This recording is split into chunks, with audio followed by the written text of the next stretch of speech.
மாண்புமிகு திரு முத்துவேல் கருணாநிதி ஸ்டாலின் அவர்களே. இல்ல, ஸ்டாலின் பேர் சொன்னோடனே அங்க மிகப்பெரிய கரகோஷம் இருந்தது, ஒரு ஆர்ப்பரிப்பு இருந்தது. விஜய் ஆகிய நான் அன்புமணி மாதிரி இவர் சொன்னா கூட கைதட்டுவாங்க.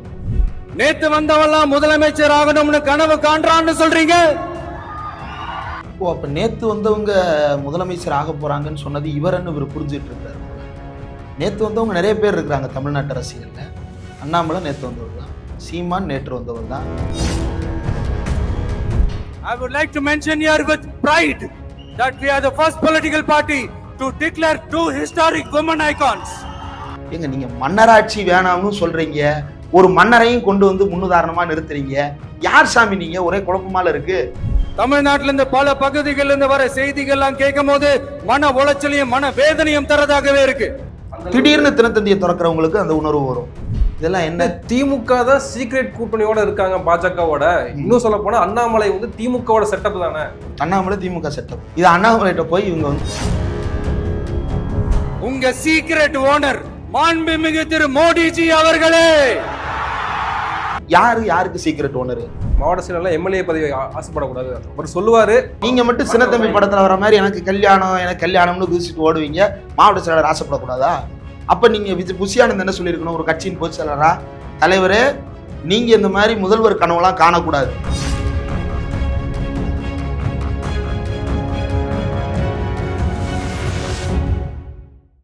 சவுத் பீட் நேயர்களுக்கு வணக்கம்.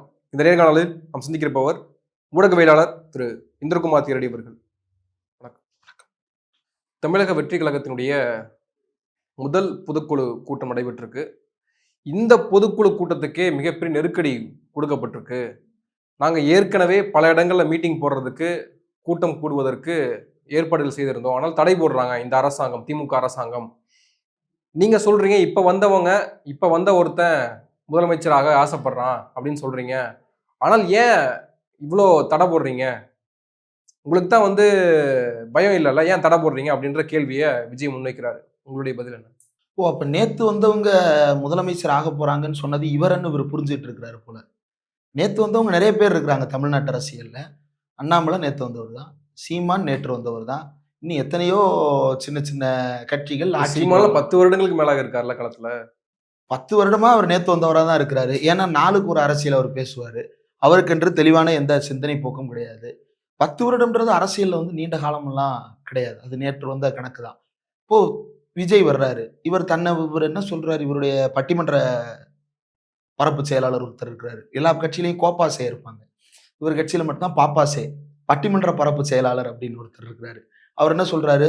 25 ஆண்டுகளாக தமிழ்நாட்டு மக்களுக்காக. அப்ப நீங்க நேத்து வந்தவர் இல்லையே, ஏன் நீங்க நேத்து வந்தவர்ன்றதுல அஃபண்ட் ஆகுறீங்க? அப்ப அவருக்கு தெரியுது, ஆமா நம்ம தான் சின்ன பையன், நம்ம தான் நேத்து வந்தவங்க, ஒருவேளை நம்மளை தான் சொல்றாங்க போல அப்படின்னு நினைச்சுக்கிறாரு. ரெண்டாவது, அவர் அனுமதி கேட்டு கொடுக்க வந்ததாக ஒரு குற்றச்சாட்டு, ஒரு தோற்றத்தை உருவாக்குறாரு. அப்படி எத்தனை இடங்கள்ல அனுமதி கேட்டாங்க, எத்தனை இடங்கள்ல மறுக்கப்பட்டது?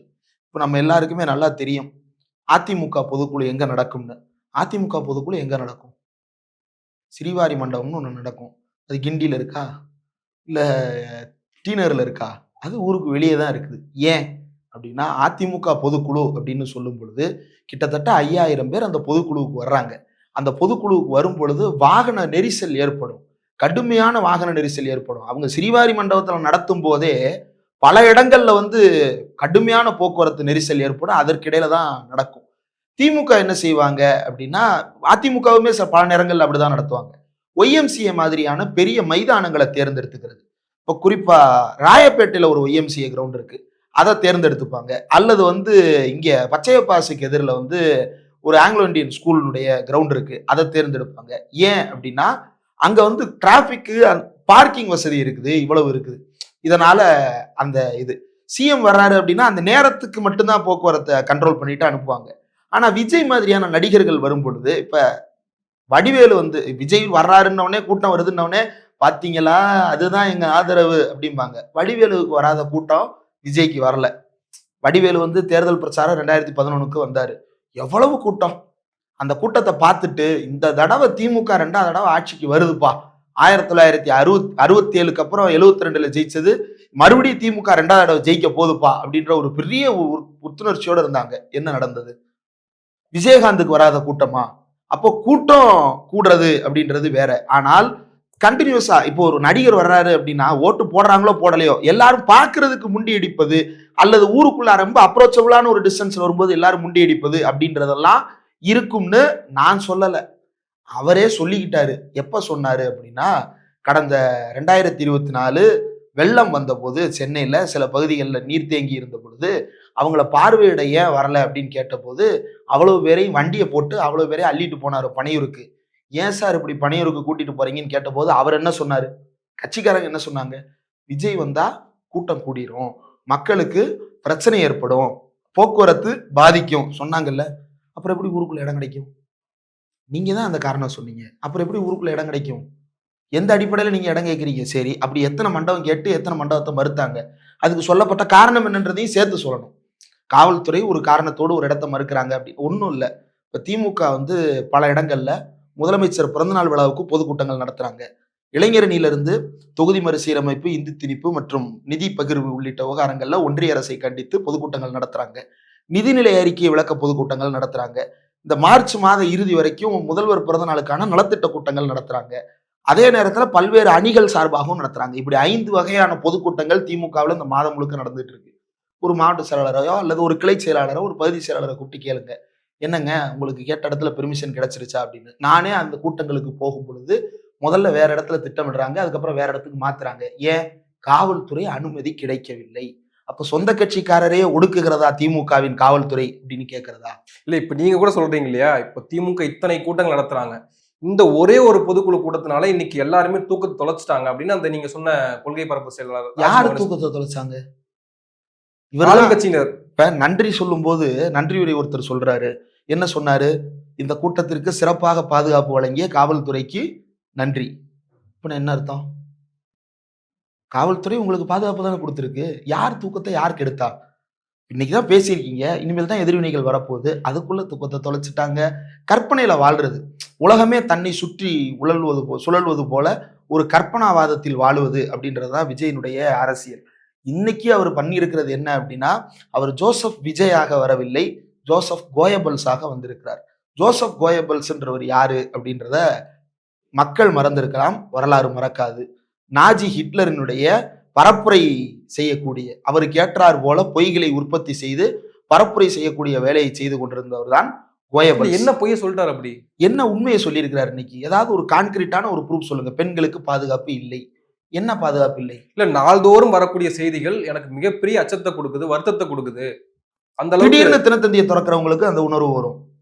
அதாவது நம்ம இப்ப நாலாம் வந்து ஒரு 4, 5ஆம் வகுப்பு படிக்கிறதுல இருந்தே சின்ன வயசுல இருந்து தினத்தந்தி, தினமலர், தினமணி, தினகரன் இந்த மாதிரி செய்தித்தாள்களை நான் தொடர்ந்து படிச்சிருக்கிறேன். அந்த செய்தித்தாள்கள்ல வந்து என்னென்ன ஒவ்வொரு செய்தித்தாளுக்கும் ஒரு யூனிக் செல்லிங் பாயிண்ட் இருக்கு. அதனுடைய வேலையே என்ன அப்படின்னா, தினத்தந்தியினுடைய ஹிட்டுக்கு காரணம் என்ன அப்படின்னா, லோக்கல்ல இருக்கக்கூடிய போலீஸ் ஸ்டேஷன்ல இப்போ அவங்க வந்து நிறைய பதிப்புகள் வச்சிருக்கிறாங்க. மதுரை பதிப்புன்னு எடுத்துக்கிட்டீங்கன்னா, மதுரை எல்லைக்கு உட்பட்டு 10 காவல் நிலையம் இருக்குன்னா 10 காவல் நிலையத்திலையும் ரிப்போர்ட்டர் போய் அன்னன்னைக்கு நடந்த குற்றச்சம்பவங்கள் என்ன அப்படின்றத எடுத்து ரிப்போர்ட் பண்ணுவாங்க. அப்ப நம்ம ஊர்ல என்ன நடக்குது அப்படின்னு தெரிஞ்சுக்கிறவங்க அதை எடுத்து பார்ப்பாங்க. விச் மீன்ஸ் காவல் நிலையத்துக்கு மட்டும் தெரிந்தது ஊருக்கும் சேர்த்து தெரிய வருகிறது. அப்படி செய்தி வரல அப்படின்றதுனால காவல் நிலையத்துல வழக்கு பதிவாகலன்னு இல்ல, அப்படி செய்தி வருது அப்படின்றதுனால என்னமோ அதிகமாக பதிவாகிறது அப்படின்றதும் இல்லை. ஒரு குற்றச்செயல் நடக்கிறது, அதை காவல்துறை வழக்காக பதிவு செய்கிறது, அது பத்திரிகைகளில் செய்தியாக வருகிறது.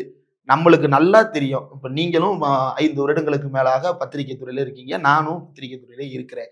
நான் வந்து ஆன்லைன் மேகசினுக்கும் ஒர்க் பண்ணியிருக்கிறேன், ஒரு பிரிண்ட் மேகசினுக்கும் ஒர்க் பண்ணியிருக்கிறேன், ஒரு பிரிண்ட் நியூஸ் பேப்பருக்கும் நான் ஒர்க் பண்ணியிருக்கிறேன், வெப்சைட்ஸுக்கும் நான் ஒர்க் பண்ணியிருக்கிறேன், யூடியூபுக்கும் நான் ஒர்க் பண்ணியிருக்கிறேன். இப்ப நீங்களும் இப்படி ஒரு அனுபவம் உங்களுக்கு இருக்கிறது. நம்ம எல்லாருக்கும் நல்லா தெரிஞ்ச ஒரு விஷயம் என்ன? பத்திரிகையாளர்களுக்கு செய்தி எங்க இருந்து வரும்? பிரைம் சோர்ஸ் என்ன? லோக்கல்ல இருக்கக்கூடிய பீட் பார்க்கக்கூடிய ஒரு பத்திரிகையாளருக்கு பிரைம் சோர்ஸ் என்ன? சென்னையை விட்டுருங்க, சென்னையில வந்து வெவ்வேறு பீட்ஸ் இருக்கு. எல்லா ஊர்லயும் ஹைகோர்ட் பீட்னு ஒண்ணு இருக்கும். அவங்களுக்கு என்ன வரும்? காவல் நிலையங்கள் மூலமா தான் வரும். பெரும்பாலான செய்திகள் காவல் நிலையத்தின் மூலமா தான் வரும். ஏன் வருது? இப்படி ஒண்ணு நடக்குதுன்னு காவல்துறை வெளியே சொல்றாங்க. அப்பதான் மக்கள் நம்பிக்கையோட அடுத்த வழக்குகளை பதிவு செய்ய வருவாங்க அப்படின்னு சொல்லிட்டு. ஒரு கொலை வழக்கு நடக்குதுன்னா கூட காவல் நிலையத்துல வந்து அந்த பத்திரிகையாளர் காவல்துறையினர்கிட்ட கேட்டுத்தான் அந்த செய்தியை வெளியே சொல்றாரு. அப்ப செய்தியை உங்களுக்கு கொடுக்கறதே காவல் நிலையம் தான்.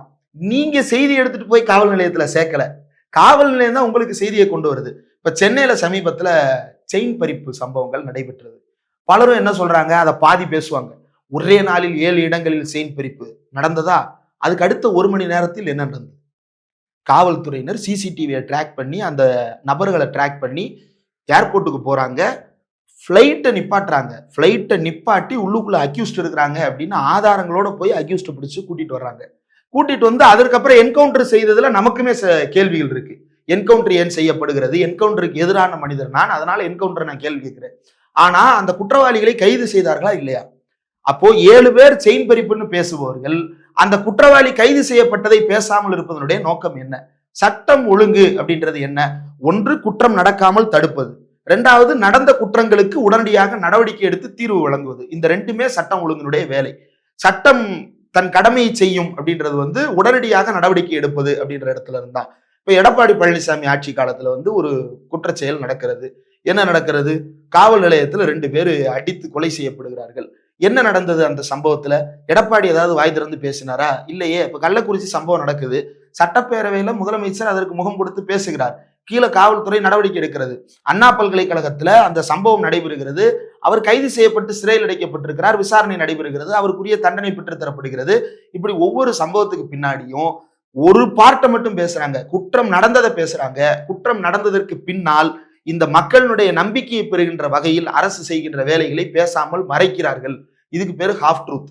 இந்த வேலையைத்தான் கோயபல்ஸ் மாதிரியான நபர்கள் தொடர்ந்து செய்து வந்தார்கள். எப்படி செய்வது? வேலை வாய்ப்புகள் பறிபோகிறது, எங்கு பார்த்தாலும் யூதர்கள் வேலையில் இருக்கிறார்கள் அப்படின்னு சொல்லிட்டு 2026 தாவேக ஆட்சிக்கு வந்ததுன்னா பெண்களுடைய பாதுகாப்பு 100% உறுதி செய்யப்படும்ன்றாரு. எப்படி? என்ன செயல் திட்டம்? என்ன அஜெண்டா?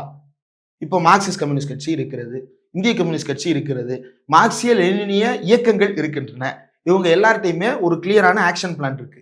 நாம் ஒரு புரட்சி நடத்த வேண்டும், இல்லை ஜனநாயக வழியில் ஆட்சி கைப்பற்ற வேண்டும், ஜனநாயக வழியில் ஆட்சியை கைப்பற்றி நம்முடைய சோசியலிச புரட்சியை செய்வது அப்படின்றதுதான் இப்ப இருக்கக்கூடிய ஜனநாயக கட்சிகளாக இருக்கக்கூடிய சிபிஎம்னுடைய வேலை திட்டம். அவங்க அண்டர் கிரவுண்ட் பார்ட்டியா செயல்படல, வெளிப்படையான கட்சியாகத்தான் செயல்படுறாங்க. அண்டர் கிரவுண்ட் பார்ட்டிஸா சில எம்எல் இயக்கங்கள் செயல்படுறாங்க. அவங்க வேலை என்ன? புரட்சியை நடத்துவது. இவங்க வேலை என்ன? ஆட்சியை கைப்பற்றுவது அப்படின்றது. இப்ப இந்த ஆட்சியை கைப்பற்றினால் நாம் என்ன செய்ய வேண்டும் அப்படின்றது குறித்து மார்க்சிய பார்வையில அவங்க தெளிவான கண்ணோட்டத்தை வைத்திருக்கிறார்கள். அவங்க பார்ட்டியில பொலிட் பியூரோல இருந்து ஒவ்வொரு முறையும் அறிக்கை வருகிறது. பார்ட்டி காங்கிரஸ் ரிசால்வ் பண்ணுது பல விஷயங்களை, அதுல தீர்வுகளை முன்வைக்கிறாங்க. இப்ப தீண்டாமை ஒழிப்பு முன்னணி அப்படின்னு சிபிஎம்ல ஒரு பிரிவு இருக்கிறது. அந்த தீண்டாமை ஒழிப்பு முன்னணி தமிழ்நாடு முழுக்க இருக்கக்கூடிய பள்ளி கல்லூரிகள்ல ஆய்வு செய்து இன்னென்ன வகைகளில் சாதி இருக்கிறது அரசுக்கு கொண்டு போய் சேர்க்கிறாங்க. அதுக்கு அரசு நடவடிக்கை எடுக்கணும், அதுக்கு அழுத்தம் கொடுக்கணும். அது அரசியல் ரீதியான செயல்பாடு. அதை செய்யாமல் பிரச்சனை பிரச்சனை பிரச்சனை அப்படின்னா அந்த சின்னத்தம்பி படத்துல எனக்கு கல்யாணம் எனக்கு கல்யாணம் எனக்கு கல்யாணம் அப்படின்னு சொல்லிட்டு ஒரு மனநிலை பாதிக்கப்பட்டவர் ஓடி வருவார் இல்லையா? அந்த மாதிரி நான் ஆட்சி அமைக்க போறேன், நான் ஆட்சி அமைக்க போறேன், நான் ஆட்சி அமைக்க போறேன்னு ஓடி வருவது என்ன மாதிரியான அரசியல்? பெண்களுக்கு பாதுகாப்பு அளிப்பதற்கு நீங்க முன்வைக்கிற தீர்வு என்ன? என்ன சொல்லுவாங்க? சட்ட ஒழுங்கு சீரா இருக்கணும். சரி, சட்டம் ஒழுங்கு சீர்படுத்த என்ன செய்யணும்? காவல்துறையை சீரமைக்கணும். காவல்துறையை சீரமைக்க என்ன செய்யணும் சொல்லுங்க. காவல்துறையில் சாதி ரீதியான பிரச்சனைகள் இருக்கிறது, காவல்துறையில் கட்ட பஞ்சாயத்து பிரச்சனைகள் இருக்கிறது, காவல்துறையில் இவ்வளவு சிக்கல் இருக்குல்ல. இதெல்லாம் நம்ம கிரவுண்ட்ல பாக்குறது தானே. இதற்கு எதிராக தான் நம்ம பேசிட்டு இருக்கிறோம். சைலேந்திர பாபு காவலர்கள் ரவுண்டுக்கு போகும்போது லோடடு கன்ஸோட போங்கன்னு சொன்னாரு. யார் அதை முதல்ல கண்டிச்சா? நாம தான் அதை முதல்ல கண்டிச்சோம். அது எப்படி நீங்க அப்படி சொல்லலாம்? மக்களுக்கு அச்சத்தை கொடுக்க கூடாது, காவல்துறையினர் நட்புரீதியா செயல்படணும். ஏன்னா ஆட்சிக்கு வந்தவுடனே முதல்வர் சொல்வது எந்த விதத்திலும் மக்களை சீண்டாத வகையில் காவல்துறை செயல்படணும்னு சொல்றாங்க. நீங்க நல்லா கவனிச்சு பாருங்க. ரோட்ல ஓரமா நின்று ரோந்து பணிகள்லையும் அல்லது தடுப்பு காவல் பணிகள்லையும் ஈடுபட்டு இருக்கக்கூடிய காவலர்கள் 2021க்கு முன்னாடி நடந்துகிட்ட விதத்திற்கும் அதற்கு பிறகு நடந்து கொள்ளும் விதத்திற்கும் ஒரு பெரிய மாற்றம் இருக்கிறது. தலைகீழ் மாற்றம் நடக்கல. அதுக்கு சமூகம் மாறும் பொழுதுதான் தலைகீழ் மாற்றங்கள் சாத்தியம். சமூகம் மாறாத போது காவல்துறையும் சமூகத்தின் அங்கமாக இருக்கும் பொழுது அங்கேயும் கொஞ்சம் கொஞ்சமா தான் மாற்றங்கள் வரும். மாற்றங்கள் நடந்துட்டு இருக்கு. அதை ரிவர்ஸ் பண்ற மாதிரி சைலண்ட் பேசக்கூடாது அப்படின்னு சொல்லி நம்ம அதை கண்டிக்கிறோம். நீங்க அப்படி என்ன தீர்வு முன் வச்சிருக்கீங்க? அரசியல் ரீதியா உங்களுடைய தத்துவார்த்த தீர்வு என்ன? நீங்க சொல்றீங்களா கொள்கை தலைவர்னு. பெரியார் சாதிய பிரச்சனைகளுக்கு அவர் எப்படி கையாளுவது, சாதிய பிரச்சனையிலிருந்து மக்களை விடுபட வைப்பதற்கு என்ன செய்ய வேண்டும் அப்படின்னு பெரியார் பேசுகிறார். அண்ணல் அம்பேத்கர் என்ன பேசுறாரு? யார் சூத்திரர்கள் என்ற நூலாக இருக்கட்டும், ரிடில்ஸ் ஆஃப் ஹிந்துயிசமாக இருக்கட்டும், அல்லது சாதியை அழித்தொழிக்கும் வழி அனிகிலேஷன் ஆஃப் காஸ்டா இருக்கட்டும், இது எல்லாத்திலையும் அம்பேத்கர் என்ன செய்யறாரு? தர்க்க ரீதியாக சமூகவியல் ரீதியாக இது எப்படி நடந்திருக்கிறது, இதை எப்படி மாற்ற வேண்டும் அப்படின்ற தீர்வுகளை ப்ரொபோஸ் பண்றாரு. இந்த தாவேகா கூட்டத்தார் என்ன தீர்வு ப்ரொபோஸ் பண்ணியிருக்கிறாங்க? டீலிமிட்டேஷன் பிரச்சனையை பத்தி இன்னைக்கு விஜய் பேசுறாரு.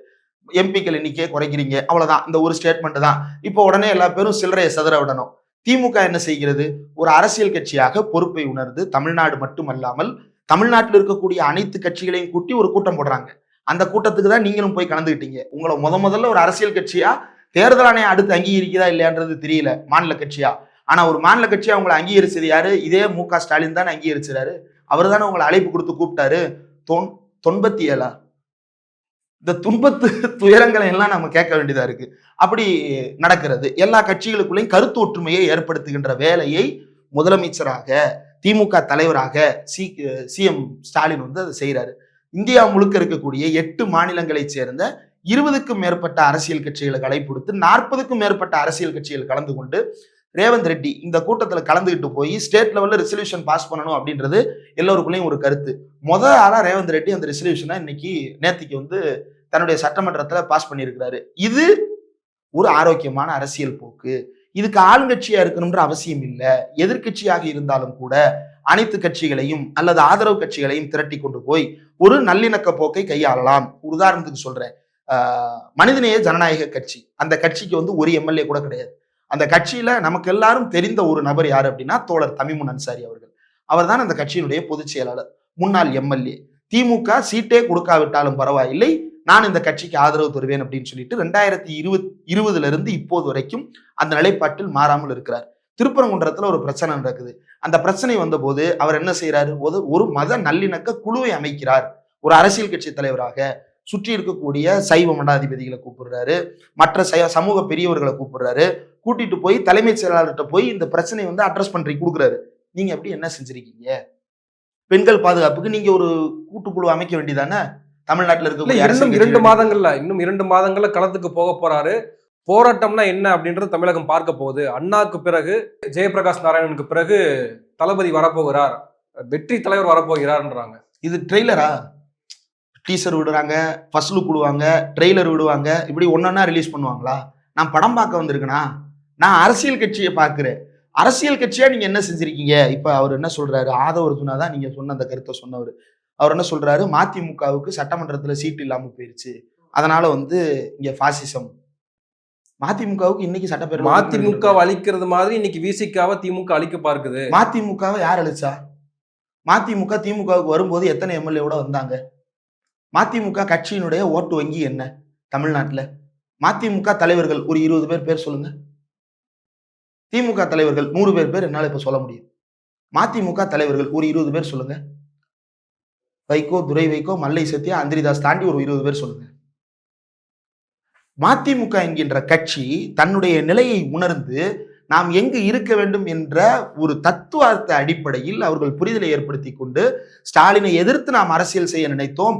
ஆனால் காலம் நாம் எங்கு இருக்க வேண்டும் என்பதை உணர்த்தி இருக்கிறது. இதை நான் சொல்லல, மாண்புமிகு நாடாளுமன்ற உறுப்பினர், நாடாளுமன்ற புலி வைகோவே சொல்லிதான் வந்து சேர்ந்தார். நீங்க என்ன செஞ்சாலும் நான் உங்க கூட நிற்பேன் அப்படின்னு வைகோ உறுதி கொடுத்து வந்திருக்கிறார். இன்றைக்கு சட்டமன்றத்தில் உறுப்பினர் திமுகவோட கூட்டணியில் இருக்கிறதுனால நிறைய பிரச்சனைகளுக்கு கூட்டணி கட்சிகள் பேசுறதே இல்ல, அமைதியாக இருக்காங்க. எங்க பேசுறது இல்ல? நீங்க தான் சொன்னீங்க சிஐடி போராட்டம் பண்ணுது இல்ல. விஜய் இன்னைக்கு ஒரு பட்டியல் போட்டார்ல, இத்தனை போராட்டங்கள் இந்த காலகட்டத்தில் நடந்திருக்கு, இந்த இந்த இது வந்து சும்மா சாதாரணம் தான், இன்னும் நிறைய இருக்கு போராட்டங்கள். அந்த போராட்டங்களுக்கெல்லாம் என்ன தீர்வு காணப்பட்டிருக்கு அப்படின்னு. இந்த போராட்டங்களுக்கு எல்லாம் இந்த போராட்டங்களை செய்வது யாரு? ஒண்ணு அரசு ஊழியர்கள் சங்கம், அது தனியா வருவோம். அரசியல் கட்சிகளாக இந்த பிரச்சனைகளை எல்லாம் தொடர்ந்து பேசி கொண்டிருக்கிறார்களா இல்லையா? அதை முதலமைச்சர்கிட்ட வலியுறுத்துறாங்களா இல்லையா? தீர்வு காணுவதில் காலதாமதம் ஏற்படுகிறது அப்படின்றது ஒரு குற்றச்சாட்டாக இருக்கலாம். ஆனால் அரசியல் கட்சிகள் போராடிட்டு தானே இருக்கிறாங்க. விசிகா போராடிட்டு தான் இருக்குது, மதிமுக போராடிட்டு தான் இருக்குது, கம்யூனிஸ்ட் கட்சி போராடிட்டு தான் இருக்குது. யாரு இப்ப போராட்டம் பண்ணாம இருக்கிறா? எல்லாரும் போராட்டம் பண்ணிட்டு தானே இருக்கிறாங்க. போராட முடியல, அழிக்கிறாங்க அப்படின்னா, அழிக்கிறாங்கன்னா போராட்டமே பண்ணிருக்க கூடாது. ஒரு கொடி நடுறதுல இருந்து பல விஷயங்கள்ல அவங்க ஸ்ட்ராங்கா ஃபைட் பண்ணிட்டு தானே இருக்கிறாங்க. அதை தாண்டிய ஒரு ஐக்கியத்தை அவங்க பேசுறாங்க. எதுக்காக பேசுறாங்க? நாடு முழுக்க இருக்கக்கூடிய பாசிஸ்டுகளுக்கு எதிராக பேசுறாங்க. இதுல அடுத்து என்ன சொல்றாரு? மோடியா லேடியா என்று சொல்லி மதவாதத்தை ஜெயலலிதா முடித்து கட்டிட்டாரு. எப்ப? 2014 முடிச்சிட்டாரு. 2014 ஜெயலலிதா வந்து மதவாத சக்திகளை முறியடித்து விட்டார். அதற்கு பிறகு இங்க யாருமே இல்லை, இவங்க நம்மள்ட்ட சும்மா பூச்சாண்டி கட்டுறாங்க. எடப்பாடி பழனிசாமி என்ன செஞ்சாரு? சிஏ என்ஆர்சி ஏத்துக்கிட்டாரு, 3 வேளாண் சட்டங்களை ஏத்துக்கிட்டாரு, மும்மொழி கொள்கையை ஏத்துக்கிடுறதுக்கு மாஃபா பாண்டியராஜன் அவருடைய அமைச்சரவையில பேசினாரு. இதெல்லாம் என்ன? திமுக தான் சீக்ரெட் கூட்டணியோட இருக்காங்க பாஜகவோட. இன்னும் சொல்ல போனா அண்ணாமலை வந்து திமுகவோட செட்டப் தானே. அண்ணாமலை திமுக செட்டப். இது அண்ணாமலைகிட்ட போய் இவங்க வந்து தனிப்பட்ட முறையிலையாவது சொல்லி ஒரு விஷயத்தை தீர்வு காணணும்னு நினைக்கிறேன். இப்ப இவங்க வந்து ஒரு கட்சி நடத்துறாங்க அப்படின்ற அடிப்படையில இதெல்லாம் பொலிட்டிக்கல் அலிகேஷன்ஸ். இந்த அலிகேஷன்ஸ்ல உண்மைத்தன்மை இருக்கா அப்படின்றதுதான் நாம பார்க்க ஒரு பொதுவான குற்றச்சாட்டு விஜயே பேசினார்ல, ஆரம்பத்திலே சொன்னாரு, அரசியல்னா எல்லா குடும்பத்துக்குமான நலனை பார்க்கக்கூடிய இல்ல கொடுக்கக்கூடிய ஒரு அரசாகத்தான் இருக்க முடியும். ஆனா இங்க நடக்கக்கூடிய அரசியல் என்பது ஒரு குடும்பத்திற்கான ஆட்சியாகத்தான் இருக்கு. என்ன பிரச்சனை? முதலமைச்சரா இவர் இருக்கிறாரு, துணை முதல்வராகவும் அமைச்சராகவும் இன்னொருத்தர் இருக்கிறாரு, மகன் இருக்கிறாரு. இதனால என்ன பிரச்சனை வந்தது? இந்த 2 பேர் வந்தது மோனோபோலி தானே. அப்போ எது மோனோபோலி? அவர் வந்து மக்களால் தேர்ந்தெடுக்கப்பட்ட எம்எல்ஏ தானே உதயநிதி ஸ்டாலின். மக்கள் ஓட்டு போட்டதுனால தானே எம்எல்ஏ. எம்எல்ஏவாக ஆவதற்கு ஒருத்தருக்கு ஓட்டு போடும் பொழுதே எதையும் சேர்த்து ஓட்டு போடுறாங்க. இவர் அமைச்சராவதற்கான தகுதி என்ன சார்? பேரவை உறுப்பினராக இருக்கணும், இல்லைன்னா மேலவை உறுப்பினராக இருக்கணும். இந்த 2 தானே. பேரவை உறுப்பினர், மேலவை தமிழ்நாட்டில் கிடையாது. பேரவை உறுப்பினராக தேர்வாகும் பொழுதுதான் அவர் அமைச்சராவதற்கும் தகுதி பெறுகிறார். அமைச்சராவதற்கு தனி வாக்கெடுப்பு யாரும் நடத்துறது கிடையாது. ஓ பன்னீர்செல்வத்தோட பையன் வந்தாரு, நின்னாரு, ஒரு தடவை ஜெயிச்சாரு. அடுத்த தடவை ஓ பன்னீர்செல்வத்துக்கு இன்னொரு பையன் இருக்கிறாரு, அவர் என்னன்னாரு? டிடிவி தினகரன், அவர் கட்சி என்ன ஆச்சு? அவர் ஒருத்தர் தானே ஜெயிச்சாரு. அப்புறம் என்னாச்சு? இப்ப அவர் யாரா இருக்கிறாரு? ஒரு தடவை ஜெயிச்சாரு, அடுத்த தடவை காணமே. ஏன் காணோம்? அப்ப மக்கள் ஓட்டு போட்ட மக்கள் முட்டாளா? மக்கள் தேர்ந்தெடுக்கிறார்கள், சரியாக இருக்கிறார்களா என்று பார்க்கிறார்கள். சரியாக இருக்கும் பொழுது தொடர்ச்சியான வாய்ப்புகளை வழங்குகிறார்கள். முதலமைச்சர் ஸ்டாலினுக்கு மக்கள் ஓட்டு போடாவிட்டால் அவர் முதலமைச்சரும் கிடையாது, அமைச்சரும் கிடையாது, எம்எல்ஏவும் கிடையாது. ஓட்டு போட்டார்கள், எம்எல்ஏவானார், அமைச்சரானார், முதலமைச்சரானார். உதயநிதி ஸ்டாலின் ஒரு தடவை எலெக்ஷன் நின்னாரு, ஜெயிச்சாரு, அமைச்சரானாரு. இதுல எங்க ஜனநாயக விழுமியம் பாதிக்கப்பட்டது? அரசியலமைப்பு சட்டத்துக்கு உட்பட்ட உரிமைகளின் அடிப்படையில தானே அவர் முதலமைச்சராவோ துணை முதலமைச்சராவோ ஆறாங்க. நீங்க எலெக்ஷன் நின்று ஜெயிச்சுட்டு வாங்க, நீங்க ஜெயிச்சுட்டு வந்து அதற்கப்புறம் பேசுங்க.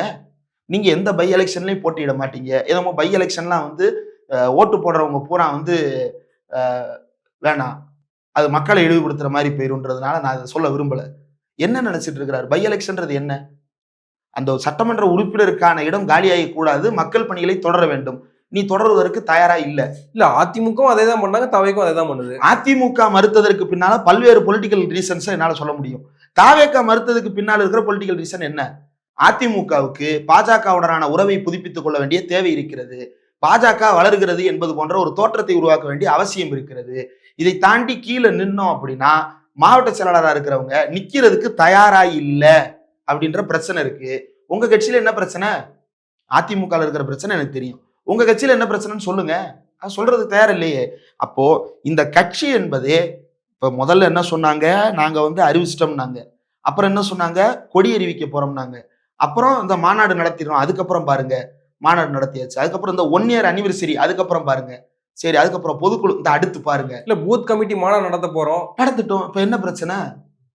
பூத் கமிட்டி மாநாடு நடத்துங்க, தாராளமா நடத்துங்க. ஒரு மாநாடு எப்படி நடத்து? இப்ப என்னால கூட நடத்த முடியும் பூத் கமிட்டி மாநாடு ஏதோ ஒரு கட்சியில.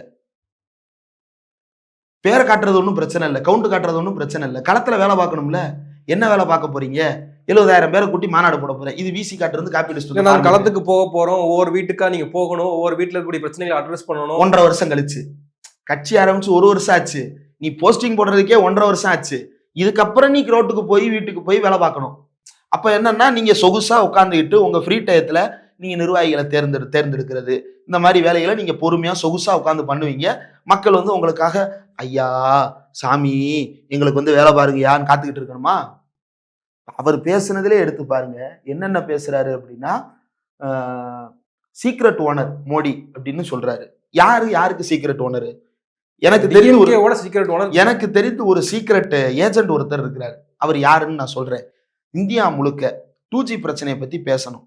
பேசும் பொழுது பாஜக என்ற அரசியல் கட்சி பேசினால் அதை மக்கள் நம்ப மாட்டார்கள். அதனால சிஏஜியை வைத்து ஒரு அறிக்கை, அந்த அறிக்கையினுடைய நம்பரை மக்கள் நம்பும்படி சொல்வதற்கு ஒரு மூஞ்சி வேணும். அதுக்கு ஒரு மூஞ்சி கிடைச்சிருச்சு. யாரு? அண்ணா ஹசாரே அப்படின்னு சொல்லிட்டு நடமாடும் காந்தி அப்படின்னு ஒருத்தரை கூட்டிட்டு வந்து அவர் அப்படி சொகுசா சயன கோலத்துல படுத்திருந்தாரு. அந்த சயன திருக்கோலத்தில் இருந்தவர் இப்ப திடீர்னு அவ்வப்போது கெஜ்ரிவால் எலெக்ஷன்ல நிற்கும் போது அவர் இன்னைக்கு பேட்டி கொடுக்க வந்துருவார். இவ்வளவுதான் அவர் வேலை. இப்ப அவரை தமிழ்நாட்டுக்கு அறிமுகப்படுத்தணும். எப்படி அறிமுகப்படுத்துவது? அப்ப கூட்டிட்டு வா இங்க இருந்து. ராமருக்கு அணில் என்ன செய்தது? உதவி செய்தது. என்னவாக உதவி செய்தது? ஏதோ ஒன்னா உதவி செய்தது. இப்போ அண்ணா ஹசாரே என்ற அந்த நவயுக ராமருக்கு இங்கிருந்து ஒரு அணில் போய் முதுகில் 3 கோடு வாங்கி கொண்டு வந்தது. வந்து தமிழ்நாட்டில் அண்ணா ஹசாரேவை அறிமுகப்படுத்தியது. அண்ணா ஹசாரே சொன்ன ஊழல் குற்றச்சாட்டுகள் என்ன ஆச்சு? அதை வைத்து ஆட்சிக்கு வந்த பாஜக என்ன செய்தது? இப்ப இன்னைக்கு ஏற்கனவே ஒரு 3 கோடு வாங்கிட்டு வந்தாரா? இப்ப அடுத்து ஒரு 3 கோடு வாங்குவதற்காக இவர் தயாராகி இருக்கிறார். பாஜக பேசக்கூடிய அரசியலை தமிழ்நாட்டில் பாஜக பேசினால் எடுபடவில்லை. இதே பெண்கள் எதிரான குற்றச்சாட்டுகள் அப்படின்ற பேர்லையும், குழந்தைகள் பாதிக்கப்படுகிறார்கள் என்ற பேர்லையும் பாஜக சொல்லி பார்த்தது அரசியல் ரீதியா எடுபடல. அப்ப மீண்டும் ஒரு அணில் தேவைப்படுகிறது. அதற்கு அணிலாகவே ஒன்று ஏற்கனவே இருக்கும் பொழுது, ஏற்கனவே 3 கோடு போட்டிருக்கும் பொழுது இன்னொரு 3 கோடு போட்டு 6 கோடு அணிலாக இந்த பனையூர் அணிலை இறக்கி விட்டிருக்கிறார்கள் அப்படின்னு நான் அலிகேட் பண்றேன். இதுக்கு அவர் பதில் சொல்லட்டும். இவர் தான் பாஜகவின் சீக்ரெட் ஏஜென்ட். ஏன்னா திரிபுரா மாதிரியான மாநிலங்கள்ல, உத்தரப்பிரதேச மாதிரியான மாநிலங்கள்ல வாட்ஸ்அப் மூலமாக பெண்களுக்கு எதிரான கொடுமைகள் நடப்பது போல ஒரு போலியான சித்திரத்தை உருவாக்கி, தேவையற்ற பதற்றத்தை உருவாக்கி, அந்த பதற்றத்தின் மூலமாக மக்கள் அந்த ஆட்சியின் மீது நம்பிக்கை இழக்க வைப்பதை பாஜக ஒரு செயல் திட்டமாகவே செய்தது. இப்ப அதை இங்க பாஜக செஞ்சா எடுபடலன்னு சொல்லிட்டு விஜய் வச்சு செஞ்சுக்கிட்டு இருக்கிறாங்க. இவ்வளவுதான் அவருக்கு பின்னால் இருக்கக்கூடிய அஜெண்டா. அப்போ அவருடைய சீக்ரெட் ஓனர் தான் மோடியை தவிர பாஜகவுக்கும் திமுகவுக்கும் சீக்ரெட் ஏஜென்ட் அப்படின்னா நாடாளுமன்ற அண்ணாமலையை கேட்டா திமுக பி டீம் விஜய்ன்றாரு, விஜயை கேட்டா இல்ல உங்களுடைய சீக்ரெட் ஓனரே பாஜக தான்றாங்க. அப்போ இந்த அரசியல் இருக்கு இல்லையா, இது நம்ம எப்படிதான் எடுத்துக்கிறது? இது மக்களுக்கு ஒரு கட்சியின் மீதான நம்பிக்கையை இழக்க வைக்கின்ற ஒரு அரசியல் கட்சியுடைய ஒரு உத்தி தான். ஆனால் உண்மை என்ன அப்படின்றத மக்கள் தெளிவாக விளங்கி கொள்வது அப்படின்றத இதுல இருக்கக்கூடிய ஒரே மேட்டர். பாஜகவும் திமுகவும் சண்டை போட்டுக் கொள்வது, ஏதாவது ஒரு இடத்திலாவது எந்த இடத்திலாவது நாடகம் போல காட்சியளிக்கிறதா? நேரடியான பிரச்சனை. எப்படி கிராமப்புறம் திமுக ஜெயிச்சாதானுங்க பாஜகவுக்கும் திமுகவுக்கும் சண்டை நடக்கும் இல்லையா? அப்ப திமுக ஜெயிக்கணும்னா என்ன தேவை? மக்களுக்கு திட்டங்கள் போய் சேரணும். அந்த திட்டத்துக்கு காசு கொடுக்க மாட்டேன்னு பிஜேபி சொல்லுது. அப்புறம் எப்படி திமுகவும் பாஜகவும் கூட்டணியா இருக்கு? அதையும் அட்ரஸ் பண்றாரு இல்லையா? இன்னைக்கு பேர் சொல்லிட்டாரு, முத்துவேல் கருணாநிதி ஸ்டாலின் பேர் சொல்லிட்டாரு, மோடிஜின்ற பேர் சொல்லிட்டாரு. காஞ்சூரிங் படம் பாத்திருக்கீங்களா? சீரியஸா பாத்திருக்கேன். அதுல ஒரு கதாபாத்திரம் வரும். திடீர்னு ஒரு கதாபாத்திரம், ஒரு கோஸ்ட் நன் வந்துடும். இப்ப இதை ஒழிக்கிறது எப்படி அப்படின்னு தீவிரமா திட்டமிட்டு இருப்பாங்க. கடைசியில அந்த அம்மா உன் பேரு எனக்கு தெரியும், VALAK வேலக் அப்படின்னு சொன்ன உடனே அந்த கோஸ்ட் மறந்துடும். இப்ப எதிர்த்தாப்புல நிக்கிறதெல்லாம் வேலக்கு, இவர் அந்த பேய் ஓட்டுற அம்மா, இவர் வேலக் அப்படின்னு சொன்ன உடனே எல்லாம் மறந்துடும். இல்ல ஸ்டாலின் பேர் சொன்ன உடனே அங்க மிகப்பெரிய கரகோஷம் இருந்தது, ஒரு ஆர்ப்பரிப்பு இருந்தது பாத்தீங்களா? அந்த அளவுக்கு அவர் தன்னுடைய ரசிகர்களை வைத்திருக்கிறார். அவங்க என்ன சொன்னாலும் கைதட்டுவாங்க. அவர் ஒன்னும் இல்ல, விஜய் ஆகிய நான் அன்புமணி மாதிரி இவர் ஒன்று சொன்னா கூட கைதட்டுவாங்க. இப்ப அவருடைய பொருளாளரோ அவருடைய பொதுச் செயலாளரோ பேசிய கருத்துக்களை எல்லாம் எடுத்து பாருங்க. ஏதாவது ஒன்றாவது சமூகத்திற்கு பொருத்தப்பாட்டோடு இருக்கிறதா? இது என்ன அப்படின்னா பாசிசத்தினுடைய இவரை ஏன் நான் ஜோசப் கோயபல்ஸ் என்று உறுதியாக சொல்லுகிறேன் என்றால், காரணம் கோயபல்ஸுடைய பிரச்சாரமே என்ன அப்படின்னா, ஜனநாயக அமைப்புகளின் மீது மக்கள் நம்பிக்கையை இழக்க வேண்டும். ஏன் நம்பிக்கை இழக்க வேண்டும்? அப்படி நம்பிக்கை இழந்தால்தான் மீட்பரை தேடுவார்கள். அப்படி மீட்பரை தேடும் பொழுது நம்மளுக்கு இருக்கக்கூடிய பப்ளிசிட்டியை பயன்படுத்தி கொண்டு ஒரு மீட்பரை ப்ரொஜெக்ட் பண்றது அப்படின்னு தான். ஹிட்லர் அப்படியான ஒரு மீட்பராகத்தான் ப்ரொஜெக்ட் பண்ணப்பட்டார். அதற்கு முன்னாலேயே ஜனநாயக அமைப்புகளின் மீதான நம்பிக்கையை தொடர்ச்சியாக மக்களை இழக்க வைப்பதற்கான வேலையை திட்டமிட்ட வகையில் கோயபல் செய்து கொண்டே இருப்பார். அதன் வழியாக ஹிட்லரை ப்ரொஜெக்ட் பண்ணுவார். இங்கே என்ன பண்ணணும்? திமுக மீது நம்பிக்கை இழக்கணும், அதிமுக மீது நம்பிக்கை இழக்கணும், மக்கள் ஜனநாயக அமைப்புகளாக கருதக்கூடிய சட்டமன்றம் நாடாளுமன்றத்தின் மீது நம்பிக்கை இழக்கணும், அதற்கு உறுதுணையாக இருக்கக்கூடிய ஜனநாயக நிறுவனங்களாகி இருக்கக்கூடிய சிபிஐ, இடி, ஐடி உள்ளிட்ட நிறுவனங்களின் மீது நம்பிக்கை இழக்கணும். ஒன்றும் இல்லை, இப்ப இடி சொன்ன எந்த குற்றச்சாட்டின் மீது நடவடிக்கை எடுக்கல. ஒரு கட்டத்துல நீங்க என்ன செய்வீங்க? துப்பாக்குறுப்பா, இவங்க என்ன சொன்னாலும் அதுல நடவடிக்கை எடுக்க மாட்டாங்கன்னு மக்கள் சொல்லுவாங்களா மாட்டாங்களா? இவன் இப்ப பாட்டுக்கு சொல்லிக்கிட்டே இருப்பான்ப்பா, இது ஒன்றும் நடக்காதுப்பா போப்பா அப்படின்னு சொல்லி தள்ளி விட்டுருவாங்க.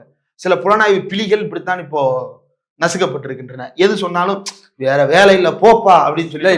சட்ட ஒழுங்கு பிரச்சனை, பெண்கள் பாதுகாப்பு பிரச்சனை, இதுக்கு பல காரணிகள். இது எதுக்குன்னா, தேசிய அளவுல சிபிஐ, ஐடி, இடி மீது நம்பிக்கை இழந்தது போல மாநில அளவில் இருக்கக்கூடிய காவல்துறையின் மீது இப்ப இவர் என்ன சொல்றாரு? பெண்கள் பாதுகாப்புக்கு புதிய துறை உருவாக்க போறேன் அப்படின்றாரு.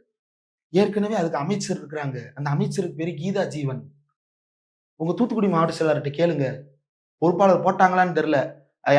ஆக்னஸா அவங்கள்ட்ட கேளுங்க, சொல்லுவாங்க. அவங்க என்ன துறை அமைச்சர், அவங்க என்ன வேலை பார்த்துட்டு இருக்கிறாங்க, சமூக நலத்துறையின் வேலை என்ன, பெண்கள் நல்வாழ்வுத்துறையின் வேலை என்ன, உமன் டெவலப்மெண்ட் கமிஷன் ஒன்று இருக்குது தெரியுமா மாநில அரசுல. இல்ல நீங்க பஸ் ஃப்ரீயா விட்டுட்டா 1000 ரூபாய் கொடுத்துட்டா இதெல்லாம் கொடுத்து நம்ம மாத்திர முடியுமா மக்களை? மக்களுக்கு பாதுகாப்பு கொடுங்க, பெண்களுக்கு முதல்ல பாதுகாப்பு கொடுங்க. என்ன செய்யலாம்? ஆளுக்கு ஒரு எஸ்கார்டு போடலாமா? பாதுகாப்பு என்பது என்ன?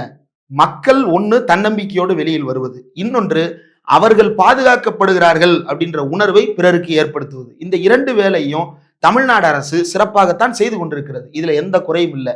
ஆனால் இதற்கு களங்கத்தை ஏற்படுத்துகின்ற வகையில் சில சமூக விரோதிகள் செயல்படுகிறார்கள் அப்படின்னா நம்ம பிரச்சனை சமூக விரோதிகளா அரசா? 1000 ரூபாய் மகளிருக்கு உரிமை தொகை திட்டம் கொடுக்குறாங்க. அது கிரவுண்ட் லெவல்ல பெண்களுக்கு எந்த அளவுக்கு உறுதுணையாக இருக்கிறது அப்படின்ற ரியாலிட்டி நம்மளுக்கு தெரியும். புதுமை பெண் திட்டம், இந்த திட்டம் எந்த அளவுக்கு பெண்களை வந்து ஒன்றும் இல்லை, நான் முதல்வன் திட்டத்துல 25 பேர் போன மாசம் லண்டன்ல போய் பயிற்சி பெற்று வந்தாங்க. அதுல 25 பேர்ல வந்து 10 பேர் arts and science college students, 15 பேர் இன்ஜினியரிங் காலேஜ் ஸ்டூடெண்ட்ஸ். அதுல 2 பெண்கள் வந்து புதுமை பெண் திட்டத்தின் கீழே பலனடைந்தவர்கள்.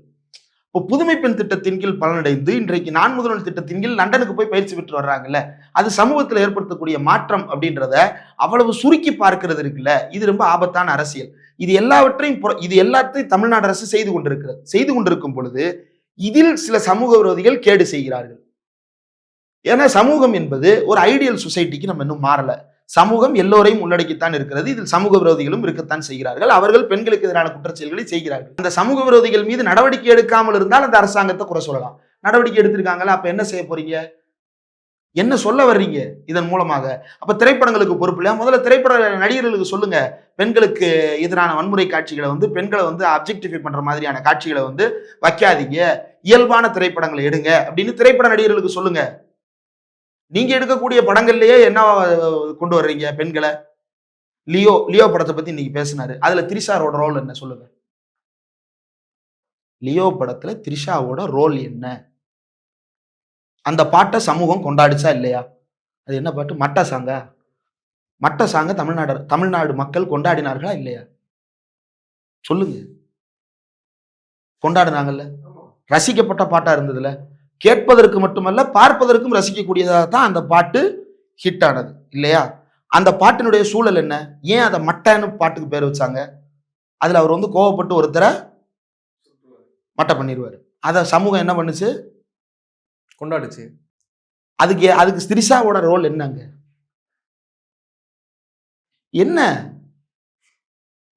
இது சமூகத்துல தாக்கத்தை ஏற்படுத்தாதா என்பதுதான் நான் எழுப்புகின்ற சிம்பிளான கொஸ்டின். இப்படி இளைஞர்களை, இல்ல அது திரைப்படம் நிகழ்காலத்துல நம்ம நடக்கிறதையும் இவர் தானே சொன்னாரு. திரைப்பட நடிகருக்கும் சமூக பொறுப்பு இருக்குன்னு இவர் தானே சொன்னாரு. அதனாலதானே அரசியலுக்கு வர்றாரு. அப்ப அதை சரி செய்யணுமா இல்லையா? இந்த லியோ பட காட்சி தேவையா? கடந்த காலத்துல செஞ்சிருக்காங்க. சமூகம் மாறுது இல்ல, சமூகத்துல பிரச்சனை நடக்குதுன்னு கருதுற காலகட்டத்துல தானே இப்படி ஒரு பாட்டை நீங்க வைக்கிறீங்க. அப்ப அதனுடைய வேலை என்னன்னு நான் கேட்கிறேன். இல்ல அவரை கேள்வி கேட்டாவே, கொஸ்டின் பண்ணாவே இதெல்லாம் கதறுகள், என்னை பார்த்து கதறாங்க. யாரும் கதறல. திருப்பி இது எப்படின்னா சீமான்தனம். முதல் கேள்வி கேட்டா அப்படியே ஆச்சானு பாகுவா சொல்ற நிமித்திக்கிட்டு பதில் சொல்றது. 2வது கேள்வி கேட்டோம்னு வைங்களேன், நம்மளை நோக்கி கடிக்க ஆரம்பிச்சுவாங்க. நீ யாருன்னு எனக்கு தெரியாதா அப்படின்னு நம்மளை பார்த்து கேட்க ஆரம்பிச்சிடுறது. இவ்வளவுதான். இது சிம்பிளான அரசியல். இந்த அரசியலுக்கு தீர்வே இல்லாமல் இழுத்து கொண்டே போகலாம். விஜயனுடைய நோக்கம் என்பது இப்ப இன்னைக்கு கூட அவரு காட்சிக்கு திராவிடம், ஆட்சிக்கு திராவிட மாடல் என்று மக்கள் பிரச்சனையை மடைமாற்றுகிறார்கள். இன்னைக்கு அவர் பேசின பேச்சுல ஏதாவது ஒரு இடத்திலாவது தன்னை திராவிட இயக்கத்தின் ஆதரவாளராகவோ தமிழ் தேசிய ஆதரவாளராகவோ முன்னிறுத்தினாரா? அவர் தான் தமிழக வெற்றி கழகம் வச்சிருக்காரு. பேர் மட்டும் தானே வச்சிருக்காரு. நாம் தமிழர்னு சீமான் கூட தான் பேர் வச்சிருக்காரு. அவர் தமிழர்களுக்கான ஆளா? இவர் சொல்றது என்ன? பெரியாரின் வழி என்ன? திராவிட இயக்க அரசியல். திராவிட இயக்க அரசியல்வாதியாக ஏதாவது ஒரு கருத்தை இன்றைக்கு அவர் வெளிப்படுத்தி இருக்கிறாரா? இது தத்துவத்தின் வறட்சி. திமுக தான் ஐடியாலஜி பேசி தத்துவத்தை பேசி மடை மாட்டுறாங்க. அப்ப நான் அதை பண்ண மாட்டேன். இன்னைக்கு புஷி ஆனந்த் இன்னொன்னு சொன்னார், கவனிச்சிங்களா? எப்ப கட்சிக்கு ஆள் போட போறீங்கன்னு கேட்டாங்க. எதுக்கு? ஆள் போட்டா நீ கட்சியை பிளவுபடுத்துறதுக்கா? ஏன் சிரிக்கிறீங்க? இப்ப அப்படிதான் இருக்குல்ல, அவர் பேசாத அப்படிதான் இருக்கு. இவ்வளவுதான் இவர்களுடைய அரசியல் புரிதல். ஒரு பொதுக்கூட்ட மேடையில அவர் பேசுறாரு. இன்னைக்கு பொதுக்குழு கூட்டத்துல பேசுறாரு. அந்த மாவட்ட செயலாளர் வந்து விஜய் படம் போட்ட பலூன் விட்டாராம். அதை போலீஸ் சீஸ் பண்ணிருச்சான். எனக்கு பலூன் வேணும் அப்படின்னு ஒரு அடம். மாவட்ட செயலாளர்லாம் பதவி எதிர்பார்க்காதீங்க. மாவட்ட செயலாளர் எம்எல்ஏ பதவி ஆசைப்படக்கூடாது. அவர் சொல்லுவாரு, அது அதுதான் இறுதி முடிவா இருக்கும். மாவட்ட செயலாளர் எம்எல்ஏ பதவி எதிர்பார்க்க கூடாதுன்னா அப்புறம் என்னத்துக்கு அவர் மாவட்ட செயலாளர்? அவங்க எல்லாம் யாரு? உங்களுக்கு ஏதாவது தேவைன்னா நீங்க மட்டும் சின்னத்தம்பி படத்துல வர மாதிரி எனக்கு கல்யாணம்னு குதிச்சுட்டு ஓடுவீங்க. மாவட்ட செயலாளர் ஆசைப்படக்கூடாதா? அப்ப நீங்க புஷியானந்த் என்ன சொல்லியிருக்கணும்? ஒரு கட்சியின் பொதுச் செயலாளரா, தலைவரே நீங்க இந்த மாதிரி முதல்வர் கனவுலாம் காணக்கூடாது. இந்த தொண்டர்கள் பார்த்து ஒருத்தர முடிவெடுப்பாங்க, மக்கள் பார்த்து ஒருத்தர முடிவெடுப்பாங்க. சர்க்கார் பட பாணியில எல்லா பேரும் ஓட்டு போட்டதுக்கு அப்புறம் நம்ம முடிவு பண்ணிக்குவோம் அப்படின்னு சொல்ல வேண்டியதானே? இல்ல, அவங்களுக்கெல்லாம் அடையாளம் கொடுத்ததே விஜய் தானே. எந்த அளவுக்கு அடையாளம் கொடுத்திருக்கிறாருன்னா, அவர் படிச்ச எம்காம்னால அவருக்கு பிரயோஜனம் இல்லையா, அவர் படிச்ச எம்பிஏனால அவருக்கு பிரயோஜனம் இல்லையா, அவர் படிச்ச எம்எல்னால அவருக்கு பிரயோஜனம் இல்லையா, விஜய் கூட இருந்தேன், நான் இன்னைக்கு புண்ணியவான் ஆயிட்டேன். இது எப்படி அப்படின்னா, ராவணனின் தம்பியாக விபீடனன் என்று தன்னை அடையாளப்படுத்தி கொள்வதை விட ராமனுக்கு சீடனாக அடையாளப்படுத்தி கொண்டதாக பார்ப்பன அடிமையாக மாறுகிறார்கள் இல்லையா? இப்படி மாறும் பொழுது ஒரு பெரிய புகழ் வெளிச்சம் இந்த சமூகத்தில் உருவாக்க. இப்ப ஜெயலலிதா இருந்தப்போ அதான சொன்னாங்க. இப்ப ஜெயலலிதா தானே அனைத்து கட்சிகளுக்கும் அனைத்து தொகுதிகளுக்குமான வேட்பாளர். அது போல விஜயும் அனைத்து தொகுதிகளுக்குமான வேட்பாளர் அவர் தான். இது அரசியல் முழக்குங்க. எல்லா கட்சியும் அதை சொல்லலாம், ஒண்ணும் இல்ல. இப்ப மயிலாடுதுறையில 1984 இடைத்தேர்தல் பிரச்சாரத்துக்கு கலைஞரும் வருகிறார், எம்ஜிஆரும் வருகிறார். சத்தியசீலன் அப்படின்ற வேட்பாளருக்கும் அதிமுக பாலவேலாயுதம்ன்ற வேட்பாளருக்கும் போட்டி. எம்ஜிஆர் நானும் திருவாளர் கலைஞரும் தான் வேட்பாளர்கள் அப்படின்னு எம்ஜிஆர் சொல்றாரு. அவரு 84ல சீஃப் மினிஸ்டர். அவர் என்ன சொல்றாரு, இங்க எனக்கும் திருவாளர் கருணாநிதி அவர்களுக்கும் தான் போட்டி அப்படின்னு எம்ஜிஆர் பேசிட்டு போறாரு. அப்ப கலைஞர் அடுத்த நாள் பிரச்சாரத்துக்கு வர்றாரு. கலைஞர் என்ன சொல்றாரு அப்படின்னா, என்னுடைய நண்பர் அவர்கள் நேற்று பிரச்சாரத்திற்கு வரும்போது எனக்கும் அவருக்கும் தான் போட்டி என்று சொன்னதாக அறிந்தேன். நான் இதுவரை தோற்றதே இல்லை. தேர்தல் நடப்பதற்கு முன்னாலேயே என்னை வெற்றி பெற்ற வேட்பாளராக அறிவித்த நண்பர் எம்ஜி ராமச்சந்திரனுக்கு நன்றி அப்படின்னு கலைஞர் பேசினார். அந்த தேர்தல்ல திமுக வெற்றி பெற்றது. ஆளுங்கட்சியாக இருந்த எம்ஜிஆர் தோற்று போனார். எம்ஜிஆர் தோற்று போனார், எம்ஜிஆர் வேட்பாளர் தோற்று போனார். இப்ப இது மாதிரியான அரசியல் பேச்சுக்கள்ல சிலாகிக்கிறது அப்படின்னா, திமுக அதிமுகவுக்கு இந்த மாதிரியான அரசியல் பேச்சுகள் எவ்வளவோ இருக்கிறது. மக்களால் நான், மக்களுக்காகவே நான் ஜெயலலிதா பேசினதா இருக்கட்டும், அதற்கு பிறகு முதலமைச்சர் ஸ்டாலின் வந்ததற்கு பிறகு எல்லா தொகுதிகளிலும் நானே வேட்பாளர் அப்படின்னு அவர் பேசினதா இருக்கட்டும். இது மாதிரி அரசியல் கட்சி எல்லாரும். எம்ஜிஆர் இருந்தபோது திமுக ஒண்ணுமே இல்லாம இருந்தது. எம்ஜிஆர் அசைக்க முடியாத சக்தியாக இருந்தார். 1977க்கு பிறகு என்ன மாற்றம் நிகழ்ந்ததோ அது போல இப்போ விஜய் வரப்போ நிகழ்ந்தது. நான் என்ன சொன்னேன்? ஒரு இடைத்தேர்தல் உதாரணம் சொன்னேன். ஆளுங்கட்சி இடைத்தேர்தலில் ஜெயிக்கும் என்பது எழுதப்படாத விதியாக தமிழ்நாட்டில் இருக்கிறது. எம்ஜிஆர் நடத்திய இடைத்தேர்தலில் திமுக ஆட்சியில் இருக்கும்போது எம்ஜிஆர் இடைத்தேர்தல் ஜெயிச்சாரு. அதிமுக ஆட்சியில் இருக்கும்போது அசைக்க முடியாத சக்தியாக, ஆண்டவனுக்கு நிகராக, அன்னமிட்ட கையாக, அள்ளி அள்ளி கொடுக்கின்ற வள்ளலாக பார்க்கப்பட்ட எம்ஜிஆர் ஆட்சியில் இருக்கும்போது திமுக நாடாளுமன்ற தொகுதிகளில் 98% வெற்றியை பதிவு செய்தது. உள்ளாட்சி தேர்தலில் 90% வெற்றியை பதிவு செய்தது. பெரும் தோல்வியை சந்தித்தார். இடைத்தேர்தலில் எம்ஜிஆர் தோல்வியை சந்தித்திருக்கிறார். இப்ப இதுக்கு என்ன பதில்? அப்போ ஒரு கட்சி தேர்தலில் தோற்கிறது என்பதாலே இன்னைக்கு கடைசி அவர் வில்லியம் பிளேக்கினுடைய கவிதை ஒன்று சொல்றாரு, men may come men may go, I go on for ever. இதுதான் நார்சிஸ்டுக்கான பெர்ஃபெக்டான எக்ஸாம்பிள். யார் வேண்டுமானாலும் வரலாம் போகலாம், ஆனால் நான் நிலையானவன், நான் சென்று கொண்டே இருப்பேன், அவ்வளவுதான். நான் என்பதற்குள் இவர்கள் அனைவரும் சுருங்கி விடுகிறார்கள். நான் என்பது அல்ல இவர்களுடைய பிரச்சனை, நான் மட்டுமே என்பது அப்படின்றதுதான் இவர்களுடைய அரசியல். அந்த மேடையில விஜயை தவிர யாரையும் பேச மாட்டாங்க. மாவட்ட செயலாளர்கள் அது இதுன்னு சொல்லுவாங்க, யாருக்கும் முக்கியத்துவம் இருக்காது. ஏன்னா அவங்களுக்கு எம்எல்ஏ சீட்டு கூட கொடுக்க மாட்டோம்னு சொல்லிட்டாரு. 1970கள்னு நினைக்கிறேன், பிடிஆர் அவர்கள், பிடிஆர்னா தாத்தா பிடிஆர், பிடி ராஜன், அவர் நீதி கட்சி திராவிடர் கழகமாக மாறினதுக்கு அவர் ஒரு நீதி கட்சி நடத்திக்கிட்டே இருக்கிறார். நாங்க தான் ஃபவுண்டிங் அப்படின்னு கட்சி நடந்து கொண்டே இருக்கிறார். அதனுடைய பொன்விழால அண்ணாவும் கலந்து கொள்கிறார். அதுல பிடிஆர் ஒரு விஷயத்த சொல்லியிருப்பாரு, அதாவது பிடி ராஜன் ஒரு விஷயத்த சொல்லியிருப்பாரு, men may come men may go, civilisations rise and fall, political parties may arise and fall, but the Justice Party as a party, as a principled party it stand for அப்படின்னு அவர் சொல்றாரு. அதாவது என்னன்னா, நபர்கள் வருவார்கள் போவார்கள், நாகரீகம் எழலாம் வீழலாம், கட்சிகள் வரும் போகும், ஆனால் நீதி கட்சி எந்த கொள்கைகளுக்காக நின்னதோ அந்த கொள்கை சாகாது அப்படின்னு அவர் சொன்னார் இல்லையா? நிரூபணமாகி இருக்கிறது. இன்னைக்கு முதலமைச்சர் ஸ்டாலின் இது நீதி கட்சியினுடைய நீட்சின்னு சொல்றது அந்த எல்லையில இருந்துதான். அந்த கொள்கைகள் இன்னும் சாகவில்லை, நாங்கள் அதை விட்டு தரவில்லை அப்படின்னு சொல்றதுதான். இப்ப நீதி கட்சி ஆட்சியின் மீது அன்றைக்கு இருந்த எதிர்கட்சிகள் வைத்த குற்றச்சாட்டு என்ன? பிரிட்டிஷும் இவங்களும் கூட்டு. இவர்கள் இந்த வெளியில் இருந்தவர்கள் காங்கிரஸ் மீது வைத்த குற்றச்சாட்டு என்ன? காங்கிரஸும் பிரிட்டிஷும் கூட்டு. இது பொலிட்டிக்கலா எவ்வளவு நாள் சார்ஜ் பண்ணலாம், எது ரியல் பாலிசி எது ரியல் ஐடியாலஜி அப்படின்றது தான் மேட்ரு. இன்னைக்கு இன்னொன்னு வேற கிளைம் பண்றாரு, என்ன first political party to declare 2 historical women icons who fought for the freedom of India அப்படின்னு சொல்லிட்டு, நாங்க தான் வந்து இந்தியாவிலேயே முதலாக 2 விடுதலை போராட்ட பெண் போராளிகளை கொள்கை தலைவர்களாக வைத்திருக்கிறோம் அப்படின்னு சொல்லி சொல்லுகிறார். அஞ்சலி அம்மாள் எதுக்காக போராடினாங்க? சுதந்திரத்துக்காக. யார்கிட்ட இருந்து? பிரிட்டிஷ் ஆட்சியில இருந்து. வேலுநாச்சியார் எதுக்கு போராடினாங்க? அதுவும் சுதந்திர போராட்டம் தான். எதுக்காக சுதந்திரம் போராடினாங்க அவங்க? இல்ல நம்ம தனித்துவமா இருக்கணும், நம்ம வந்து செயல்படணும், பிரிட்டிஷ் ஆட்சி வேணாம், இதெல்லாம் கருதி அவங்களும் போராடினாங்க. ஒண்ணு வரி பிரச்சனை, 2வது வாரிசுரிமை பிரச்சனை. மன்னர் செத்து போயிட்டாரு, இந்த சமஸ்தானம் இனிமேல் பிரிட்டிஷுக்கு சொந்தம்னு அவன் ஒரு சட்டம் கொண்டு வந்தான். இது எப்படி உனக்கு சொந்தமாகும், இது எனக்கு சொந்தம்னு அவங்க கோவப்பட்டாங்க இல்லையா? கோவப்பட்டு தானே போராட்டம் நடத்தினாங்க. அப்போ அன்னைக்கு நடந்த எல்லா பிரச்சனையுமே எதனால் நடந்தது? வாரிசு உரிமைக்கான போராட்டம். முத்துவிடநாதரா கணவர் பேரு எனக்கு தெரியல, மன்னர் இறந்து போயிடுறாரு, இவங்க உரிமை கோர்றாங்க, அது மறுக்குது. இவர் உடனே வந்து போராட்டத்தை முன்னெடுக்கிறாங்க, மருது சகோதரர்கள் போராட்டம் பண்றாங்க, அந்த போராட்டம் தொடருது. எதுக்கான போராட்டம்? வாரிசு உரிமைக்கு தானே போராட்டம். ஏங்க நீங்க மன்னராட்சி வேணாம்னு சொல்றீங்க, ஒரு மன்னரையும் கொண்டு வந்து முன்னுதாரணமா நிறுத்துறீங்க. யார் சாமி நீங்க? ஒரே குழப்பமால இருக்கு. தீரஞ்சனவளே போராடினாரு, எதுக்கு? வரி கொடுக்க மாட்டேன்னு தான் போராடினாரு. வீராண்டிய கட்டமும் போராடினாரு, எதுக்கு? வரியை கம்மியா கொடுக்குறேன்னு போராடினாரு. இதெல்லாம் அவங்களை குறைத்து மதிப்பிடுவதற்காக அல்ல. இப்படித்தான் ஒரு போராட்டம் தொடங்கும். அதே பிரச்சனை தான் இன்னைக்கு தமிழ்நாட்டுக்கும் ஒன்றிய அரசுக்கும் தொடருது. அப்ப அதுல கூட நிக்காம இதை நாடகம்னு சொல்றதன் மூலமா நீ சொல்ல வருவது என்ன? மக்களை திசை திருப்புவது. இவர் ஜோசப் விஜய் அல்ல, ஜோசப் கோயபல்ஸ். நன்றி, நிறைய விஷயங்களை தெளிவுபடுத்திருக்கீங்க. உங்க நேரத்துக்கு மிக்க நன்றி.